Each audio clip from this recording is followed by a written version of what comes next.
Hey guys, welcome back to another episode of the Reign of Your Life podcast. Krystal here, and today I'm bringing on Amanda Bybel. She is the founder of the Inner Beauty Bybel. She is a Master Certified NLP practitioner and trainer, Master Certified Hypnotherapist, Master Certified Time Technique practitioner, and EFT practitioner. Amanda and I have been friends. We met a couple years ago doing a giveaway for the holidays, and I remember seeing her bio and I was like, ooh, NLP. I've always wanted to know about NLP. I shot her a message and we just became instant kind of friends. We just are, I guess she's just one of those amazing women that just totally light up and sparkle and have this energy that is so contagious. And what I love about Amanda and why I wanted her to come on the podcast is she just exudes so much love and light. And I feel like whenever her and I connect, she is so quick to spot any kind of limiting beliefs, help me reframe them, and feel empowered to move forward and reign over my life. And so in our conversation today, we cover a lot. We talk about being a mom and balancing business, entrepreneurship, and family life, what it's like having a toddler and a newborn. And then we go really deep into the art of embodiment, stepping into this highest version of yourself, how you can create goals, techniques you can use like scripting to kind of help yourself if you have difficulty visualizing and envisioning that dream life. We break all that down in this week's episode. We are going to start including show notes, so you can check the description below if there's a spot that you want to jump to. But I'm telling you, the whole episode is so good. I loved chatting with Amanda. I could chat with her forever. And with that, let's go ahead and dive into this week's episode. I think we'll pick it up here. Girl, I brought the Palo Santo and I'm going to light this up for our podcast. That's so funny because I just lit the Palo Santo as well, and I had to open all the windows in my office because I realized I had the baby here, but I didn't realize I had the baby here that it probably wouldn't be a good idea to smoke him out. Totally. Is he such a good sleeper you forget he's there? Look at this. He's oh my gosh, baby Cameron. I know, he sleeps 8 hours at night. It's wow. 9 to 6. That's 8 hours, right? 9 hours. 9 hours at night. So. He's been doing 9 to 6 the last week, so wow. I'm well rested.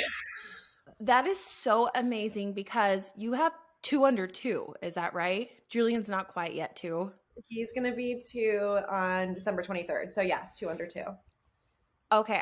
Talk to me about 2 under 2, being a mom, having your own business, having these incredible, amazing dreams, taking these massive up levels in your life. How are you finding balance? Is there balance? I am not going to lie, Krystal. I thought I was going to lose my mind the first couple of weeks that Cameron came home. Really? Because nobody warns you about that transition of what it's like to have a toddler who's still a baby, right? With a brand new baby at home. And what's so interesting is I came home from the hospital and immediately Julian seemed like he was 5 years old, right? Because he's so big and he's so mature compared to Cameron and next to Cameron. But guess what? He's not 5 and he doesn't understand or communicate like a 5-year-old. And there's almost this mentality of he should know better. Right. But he doesn't, right? So the first couple of weeks was this really difficult transition because nobody warns you. No one teaches you about this. You're not prepared, The sleep deprivation was real. Mm-hmm. The exhaustion was real. I felt like I was on Survivor. Oh my gosh. But not that intense. But yes, it was intense and I believe it. It smoothed out. And now I got myself back into a routine, and that's where the growth happens. And that's where the beauty happens, because I think we can get caught up in the oh my God, what did I sign up for? Totally. Yes. It can be quite shocking. And then it just smooths over because you start to do things for yourself again. I'm scripting again. I'm, goal setting again, meditating again, breath work. Today is going to be my first workout since the baby came. So life's getting back to normal. And it's a new normal. It's not like the normal before Cameron. It's like a new normal with Julian and Cameron, 2 under 2, and kind of going with the waves, or whatever you want to call it, rolling with the punches. Yeah, and like stepping into this like new season of life and this new like role of you like as a mom and business owner and with your family, this whole evolution. Can you tell me, because I know you're like the master of mindset tools, what have been like the biggest tools you've clung to, if any? Honestly, just, trying to do it day by day and adjusting to what my kids need, but also like what I need. I don't think there was any like major mindset tool or like NLP technique that like got me through. It was more so just reminding myself that like this stage that we're in right now is super temporary. And that's the beauty of it too, because like it allowed me to kind of just like ground myself and be present in the not temporary stage. Because I think when I was a new mom with Julian, I was so frazzled and frustrated with like not knowing what to do that I feel like I missed the cuddly snuggly newborn and like trying to figure out business and stuff. But now it's just I get to be present with my both babies, and that's really the mindset around it, is just like allowing myself to be present, That's so powerful. I find that when I feel like I'm in my deepest, darkest seasons, and we've talked and connected, and you've been a huge support for me, navigating owning a business, being a mom, especially that first year was really tough for me, even now. But it was that I find myself when I'm feeling victimized, when I'm feeling like resentful of my partner, when I'm feeling like I'm lacking choices, it puts me in a really negative spiral. But when I can come back to being present, knowing that I'm in charge, I'm in command, like I'm the creator of my life, my mindset determines every experience like I have. And that has helped me show up so much more as a mom. It has released so much built up tension in our relationship with Miles. And it's so true. It really is just practicing presence can really up level the quality of your life. Oh my gosh. And it's so interesting that you like mentioned all of the things that were coming up for you too, as like, building the resentment and just like really grounding into that presence. Yeah. I think it's so important, at least for me, to remember that like I'm also human. Yeah. Having like human moments, and it's okay to not always have your shit together. Totally. Right? It's having that like grace. Right. And like having that grace with yourself, like on Saturday, and I think you'll get a kick out of this. Brett, my husband works like one Saturday a month just because he has to go in and like do Brett things. And I couldn't even describe what it was if I tried. I remember describing his role as like analyzing finances one time, but it was like 9-10 o'clock in the morning. I didn't have help that day, and I'm so grateful for the help that I do have. And those of you who don't have help, like, all the power to you, because you are Superwoman. I swear, when you birth a baby, I think that the universe should give you 6 more arms to like be an octopus, like just something temporarily. Temporary, yes. But to like take off. Right? Like, and it was like 10 o'clock in the morning on Saturday, this past Saturday, and Cameron peed on himself. He spit up. Julian pooped at the same time, and it was like, oh my God, I don't really know how to handle all of these things. And I still hadn't fed Julian breakfast, and I hadn't brushed my teeth. I haven't had coffee, and I literally was like, oh my God, I don't know what I'm going to do right now. And I sent a text to Brett, and I was like, how dare you go to work and be a normal person today? And I had to like backpedal and just be like, this is just temporary. Like I get to experience this and then laugh about it later. Cause like, I mean, even just a conversation like that, it's all human. I want to dive into that a little more because it's so easy to go into victim, right? Oh yeah. It's so easy. And I find myself all the time being like, oh, I'm blaming not taking responsibility. And it's like, as soon as I can have that observant awareness, I immediately can come back into my body and like, and be present and like take my next step. Can we talk about like, how to move out of a victim mentality, and what does a victim mentality look like? Ooh, what does a victim mentality look like? Victim mentality, I think, is just like being in effect of like all of the circumstances happening around you. Like how, like, for example, how dare my husband leave and go to work and leave me with 2 kids? Like, how dare he do that? Right?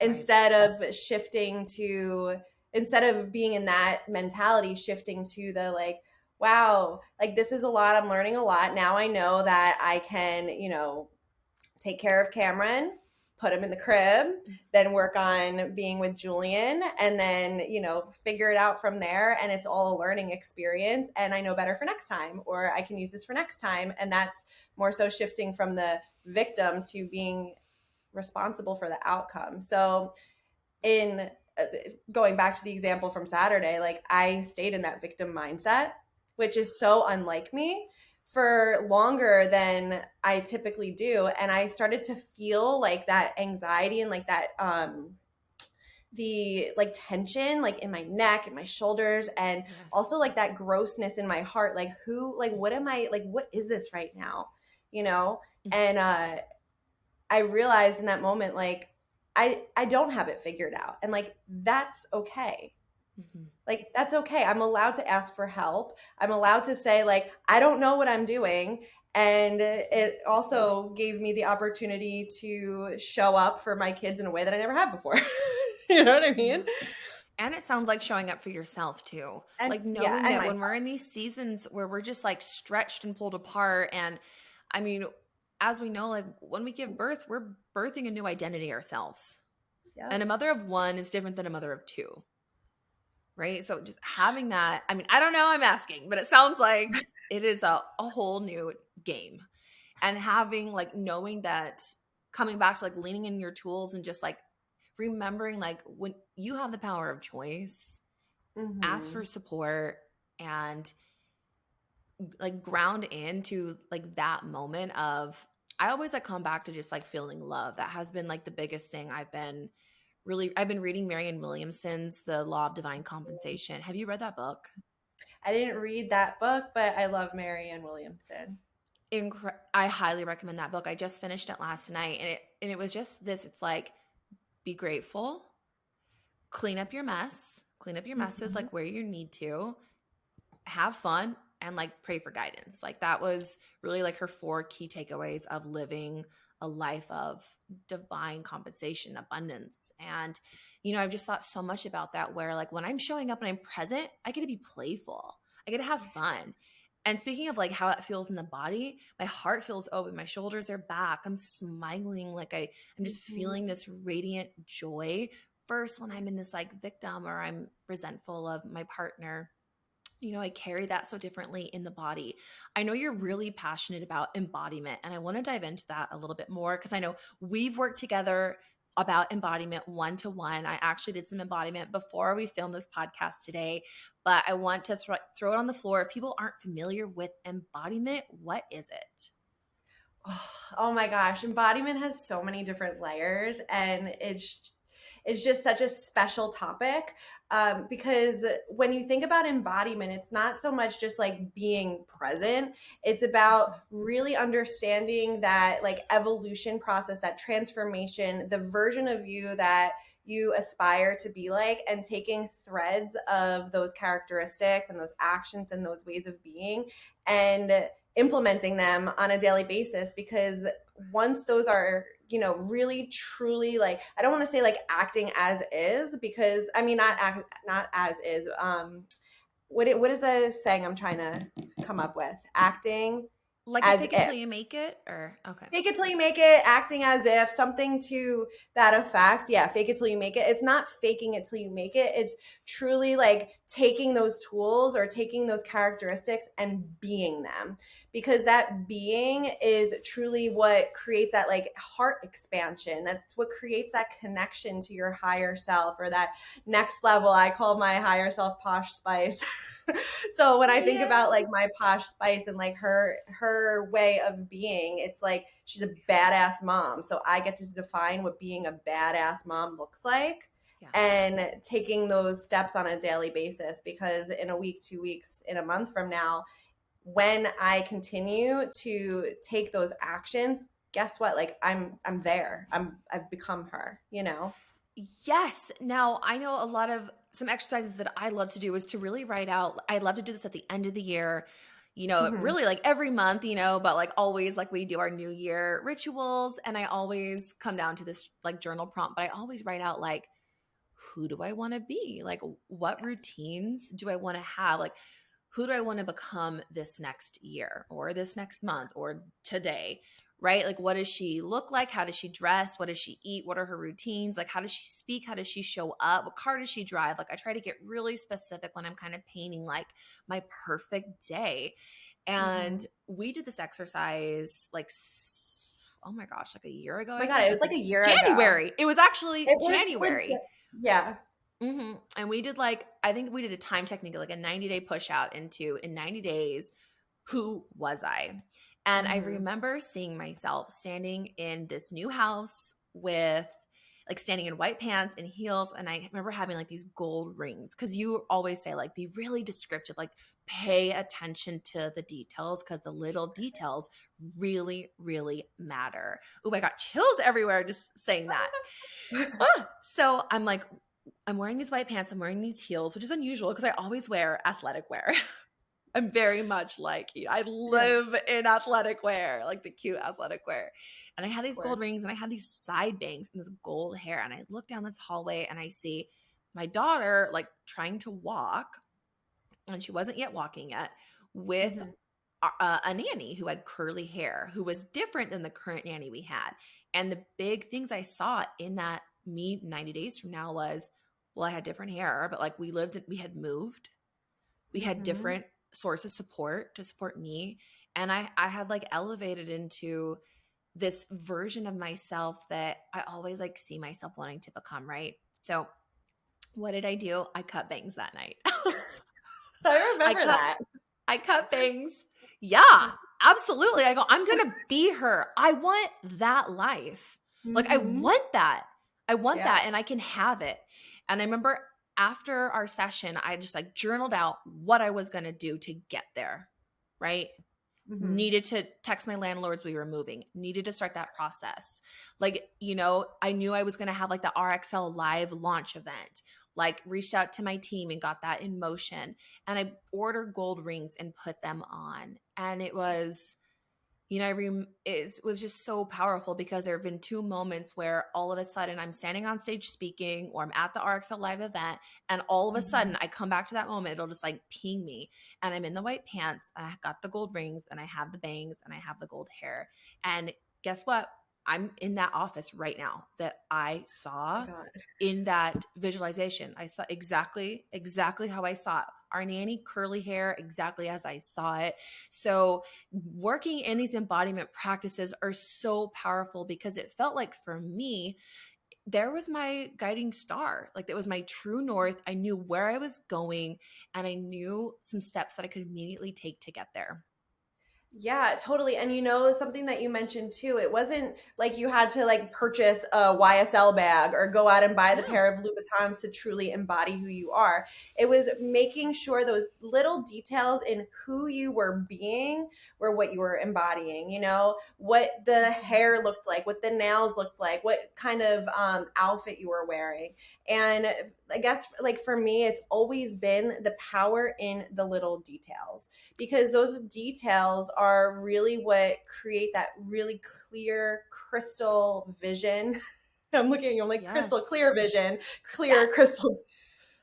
There you are, clear in front of me. But they are really what create that crystal clear vision of who you're becoming, and I like to say, like, yes, the power is in the details. It's as detailed as like what you're eating for breakfast, where you're eating breakfast. Are you standing at your kitchen island? Or are you being mindful and sitting at the table? Are you cooking yourself? Did you order like meal delivery? Are you door dashing all the time? What are you wearing when you go to bed? Are you in your sweatpants? Did you put mascara on this morning? Like little things that help you to truly feel a certain way.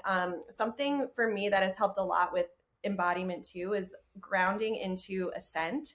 So like certain scents bring on different types of energy for me. So like the Palo Santo, right? Like it totally grounds me into just like being present in the moment. When I put on like my higher self perfume. So the newest one that I just ordered is called Poets of Berlin or Poets in Berlin. Highly recommend. It's like the best perfume ever. Wilhelm Perfumery, and it was like a brand new purchase. Anyway, that is like when I thought about Posh Spice, someone told me that she wore, like literally Victoria Beckham wore this brand perfume, and I'm like, I'm gonna get myself a sample of that and put it on and like totally embody that next level. But now every time I smell it, it brings me there. And Absolutely. I'm like her. Yes. I'm her. Yes.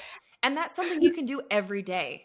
And every time you smell it, you're embodying like who you want to become. That's a really, I love that practice.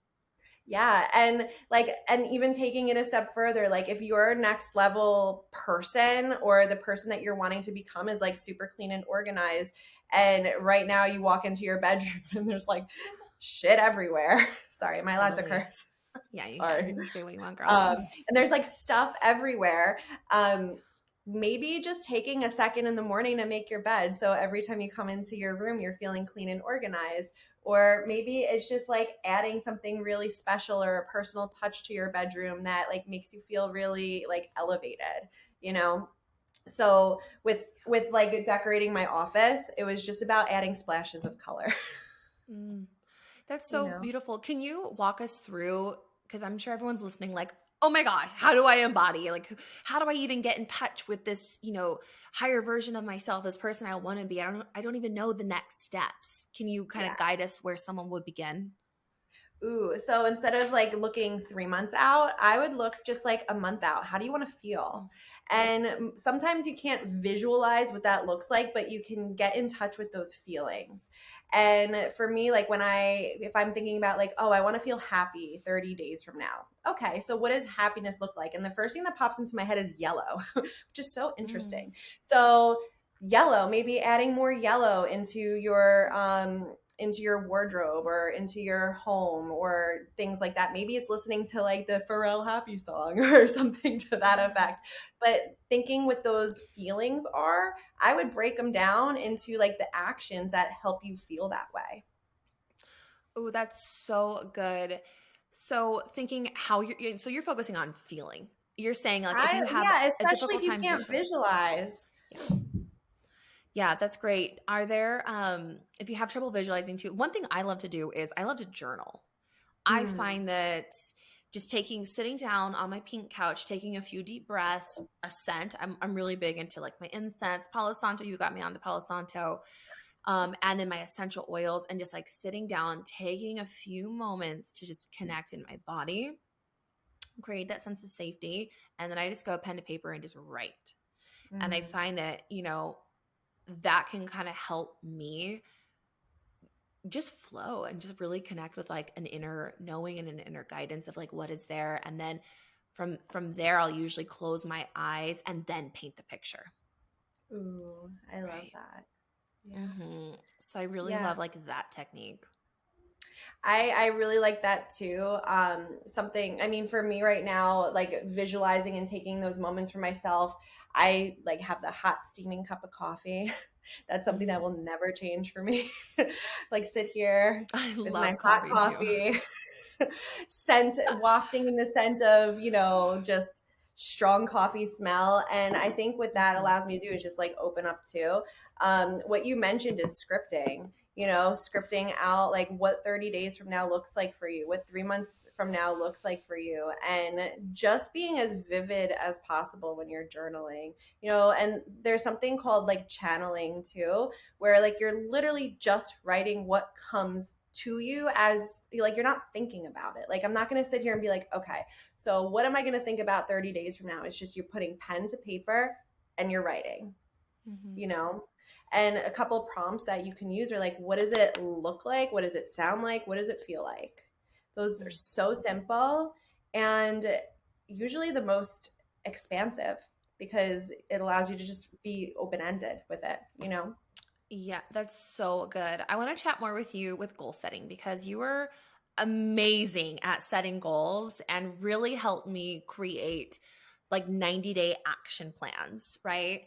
And I want to talk more about this because I don't know if anyone who's listening experiences this, but for me personally, I've had a hard time setting goals. A lot of it I think has been growing up in very much a state of fight, flight, freeze response where, it didn't feel safe to plan ahead. And as a business owner, that's really hard to not plan and be afraid to commit to things, wanting to leave my mind open to like change. And what, we really discovered was like, I needed to create that safety in my body where I was feeling safe. I was feeling empowered. I was in control. And from there, I could kind of set some plans, like set some goals out. So do you have any tips for someone like me who just wants to get better at goal setting and putting their dreams on paper, but they don't really know how to do it? Yeah. So what's so interesting too is like most people in society know what they don't want, but don't know what they do want. And I think that is a major roadblock for a lot of people when it comes to setting goals. Because if you think about it, we're not like, if you were to open up like your Google Maps or something, we're not putting in where we don't want to go to get Absolutely there. Not. You're putting in the exact destination, right? Oh my God, we do that all the time. Right? And I can see now where like it's very ineffective to get where I want to go.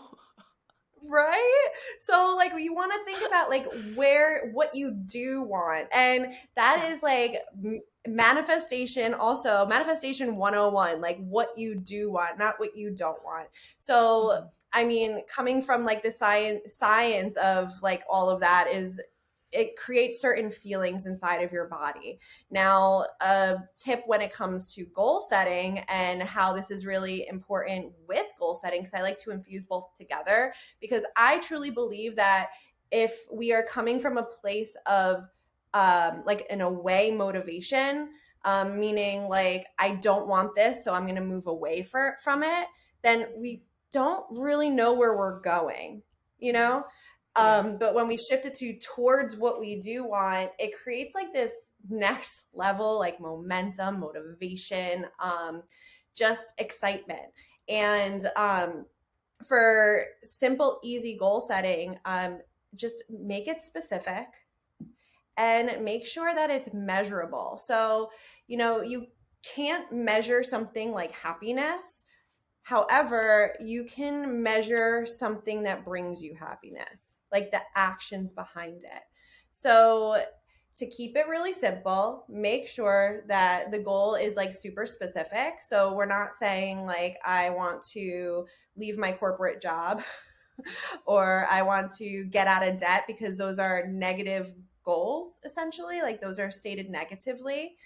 But yes, I want to start my business. I want to have $1,000 saved in my savings account or something to that effect. It'll allow you to create an action plan from there. Does that make sense? Yes. One thing I learned from you that was really powerful was that the brain doesn't understand negatives. Nope. Right? No. So if I were to tell you now, Krystal, don't think of the pink tree. What are you thinking of? I'm thinking of the pink tree, of course. Yeah. Is it sparkly though? It is, with some white frost. And I think I may need to get one for this office. No, and that's the point. The details, everybody. Right? But the mind doesn't process negatives. And like I'm so fascinated by that too, because again, like that's where like I don't want to feel this way. Well, guess what? If I don't want to feel anxious, my mind's wrapping around anxiety. And like that's creating more anxiety, which is then reverse manifesting, reverse goal setting, and kind of setting you backwards. Whereas like instead of I don't want to feel anxious or I don't want to feel overwhelmed, well, what do you want? Say it how you want it. Where your focus goes, your energy flows. Amen.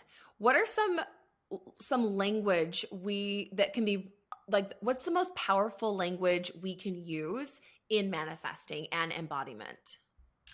In my opinion, I believe that it's just language that states what you do want and how you want to create it. So again, going back to those prompts, what will you see? What will you hear? What will you feel? It's not what won't you see, what won't you hear, and what won't you feel, right? It's what will you. So with that, it creates an entirely new thought cycle. And it's essentially reprogramming your mind for success and for success of that manifestation, success of that goal setting. So like, just bear with me 1 second. Again, going back to like that anxiety or that overwhelm, right? So if I'm saying I don't want to feel anxious and I don't want to feel overwhelmed, we're not allowing our mind to expand upon what actions you take when you do feel confident or when you do feel content or excited or happy, right? It's creating this whole new thought cycle, which will allow you to then create new results. Wow, that is really powerful. Can we touch on a little bit more programming your mind for success? Like, what are some practices that listeners can take here in the next 24 hours to start programming their mind for success? Yeah, just like a simple technique that I like to use just to like reprogram, right? Like, and take action right away is like I carry a notebook or I'll have like the notes on my phone where I'll like notice, because we all have like these thoughts that come in that are sabotaging or that are not effective or aren't supporting us in any way, shape, or form. Like there's days where I'll walk outside and I'm like, nobody likes me. You know what I mean? So just taking a look at what some of those thoughts are that are coming in that are stopping you in your tracks. Like, what is a thought that is coming up right before you're about to press like post on your Instagram and you don't do it? What is that thought that prevented you from doing it? What is that thought that prevented you from sending the text to the person you were about to reach out to? What was the thought that crossed your mind before you applied for a job and then decided not to do it? And taking a look at what those thoughts are by writing them down and then writing the opposite of how you want to be feeling instead. And it's that simple, right? Because there's no like permission slip for you to have to go and be like, okay, I've reached XYZ in my life. Now I can feel happy. It's putting kind of like it's like almost like saying like, you can't feel this way until you do this. So instead, just write down how you want to feel and the actions that you take when you feel them. Like, what do you do when you're confident? What do you do when you're happy? Is it saying affirmations? Is it going to the gym? Is it, pressing submit on that post? Like, it's just doing it. Just a matter of doing it. So what I see is you're identifying limiting beliefs too. What I like what you said about that was that's exactly what you're doing. where we're actually stopping. Like, what is that exact thought that stopped me from posting that? Right? Because it's like, for example, like I'll think sometimes like, oh, it's not polished enough. The caption isn't good enough. Like I need to edit it this more. Or the lighting isn't right. Or the filter isn't right. And I turn it off. But like my best version of myself, she shows up every day. She posts, like she does the damn thing. And so it's finding the little holes on the little blocks on where we're blocking ourselves from really feeling fulfilled, feeling happy. So that felt really helpful to hear that. Yeah. And you know what? Like most people want to feel like vulnerable and transparent and all of the things. And vulnerability and transparency doesn't have a filter on it. So no, it does not. Yeah. That's so true. Okay. I have been loving you so much talking about this. I feel like we could talk all day. Yeah. But I know you have sweet baby Cameron to tend to. But I want to let our listeners, I have 2 things to know. One, I want you to tell everyone where we can connect with you. But before we do that, can you please tell our listeners one action step out of everything we've talked about they can take in the next 24 hours to reign over their life? Yes. Write down in your notebook how you want to feel and journal around that, what that looks like, sounds like, and feels like to you. That's so powerful. Okay, please tell us where people can connect with you, work with you, and we'll link everything in the show notes below. You just find me on Instagram. That's where I hang out the most. Inner Beauty Bybel, and the spelling is in the show notes. You guys, Amanda's amazing. It has been an honor to have worked with you and to just have you on this podcast and connecting with our listeners, because you're an amazing woman who is really just transcending limitations and beliefs and, you know, transforming your life. And I'm so honored to have had you on the podcast today. Krystal, thank you so much for having me. I'm really excited to be here too. And I'm so, so happy that you get to meet baby Cameron, and all of your listeners get to meet baby Cameron today too. I know. All right. Thank you so much, Amanda. And thank you guys for listening. We'll catch you next week.